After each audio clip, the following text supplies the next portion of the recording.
Hello everyone and welcome to All Things Watched.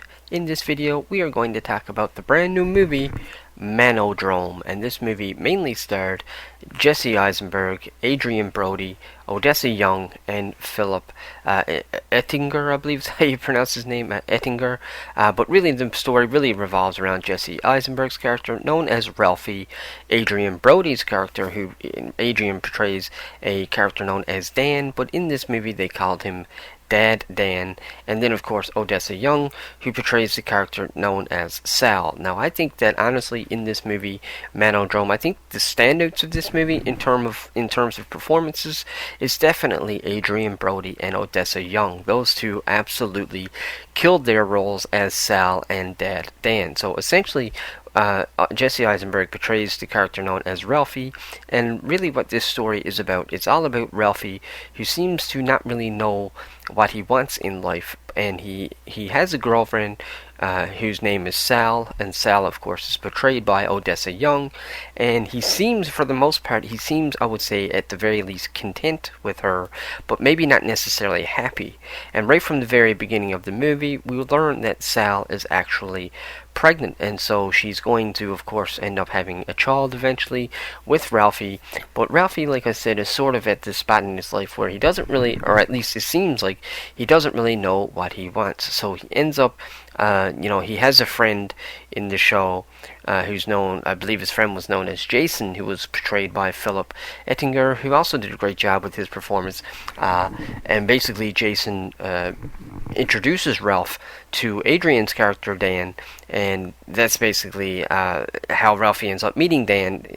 The affiliation there is his best friend Jason, and what we don't know right away is that Dan at first sort of seems like he has like a help group or some form of like some form of help group or some form of group and whatnot where people go to and talk. It's almost like an AA or almost like a rehab type thing, except it's not really. It's more of like a male empowerment, a masculine empowerment type thing.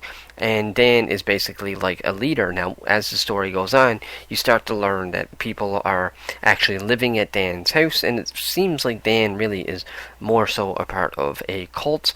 Seems like he's actually the leader of a cult more so than anything, which I think is why he sort of, really pushes the male empowerment and sort of really pushes and leans into the masculinity of a man and whatnot, because I think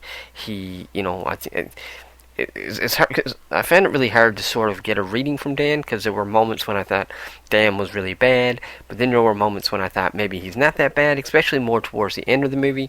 But I think ultimately that what Dan was doing was that he did have this group which was very cult-like, and I think overall he was doing more harm than good. But like I said, there were moments when it seemed like he was actually not that bad of a person, but I don't know. Like I said, I was very flip-floppy with Dan, with that character, but Adrien Brody does a great job at portraying the character, and he really did a great job with his performance, making Dan, like I said, very likable, but then also very intimidating at times, but then also very narcissistic at times. So I really liked how he portrayed his character. Sal, like I said, Odessa Young, she seems to be the most well-grounded character of the whole story. Sal has, seems like she has a good head on her shoulders. She knows that she's pregnant. She knows that she has to keep working hard. She seems to be the more responsible one in terms of, financial stuff, whereas Ralphie seems to be, he's still responsible enough to be able to maintain a job and hold a job, but he seems to be more questionable with the finances, where Sal seems to be more, she seems to be more grounded in reality with other things, I think, more so, and whatnot. So she seems to be the most sensible character of them all. And then, of course, Ralphie, Jesse Eisenberg's character, Ralphie, he sort of spirals out of control. Where the story ends to where it begins, Ralphie is a completely different character. And he just basically starts to spiral out of control once he meets Dan and sort of becomes a part of this male empowerment and sort of becomes a part of this, this cult. Like he ends up with this cult-like mentality, almost narcissistic type thing, and he just, his whole life starts to unravel, and he goes down this very dark path. And it was really interesting to see Ralphie go through all these changes, but I just don't think that Jesse Eisenberg was the right person to play the role, because Jesse Eisenberg is not an intimidating person. He's not like, he's not really someone who I would say will be known for, for that toughness, or that, sort of that masculine role that I think Ralphie should have had. Like, like there's some actors who are, you just sort of look at them and you think, okay, well, these guys are tough. Like, you take someone like Jason Statham, all of his movies are very similar. He always plays this tough guy that's an action star. He goes around beating up everybody, and I feel like in this movie Ralphie should have been like that, but it's just Jesse Eisenberg is not intimidating. There's one scene in the movie that I almost actually laughed at. There's one scene when Ralphie actually sort of attacks somebody to try to be, that to have that masculinity, that empowerment, that toughness.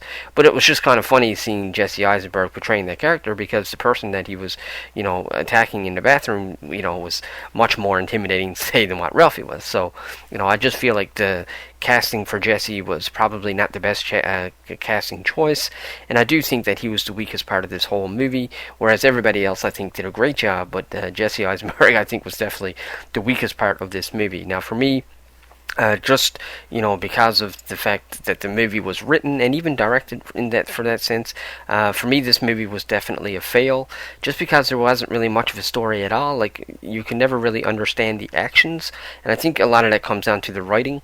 It's just, so you see Ralphie, you meet Ralphie, and you meet him and you start to see his life sort of spiral out of control, but there's no real reasons why. You don't ever really get any, like, it really wasn't all that believable. Like, I couldn't really see why he becomes so connected with this cult, while at the same time he never really had any signs of being that unhinged before he meets that person. So is not only the actions and whatnot that Ralphie makes, it's just, I just feel like you don't really understand why. There's no backstory, there's no character development, and so really you're introduced to this guy who you don't really like to begin with, and then he just continues to get worse and worse and worse, and really by the time the movie was over I just found myself pitying Sal, and even pitying Dan for that matter by the end of it. So I just didn't really care about the main character Ralphie, and I just thought that Jesse Eisenberg was really a poor choice for cast, and I just thought the writing all in all was really bad as well.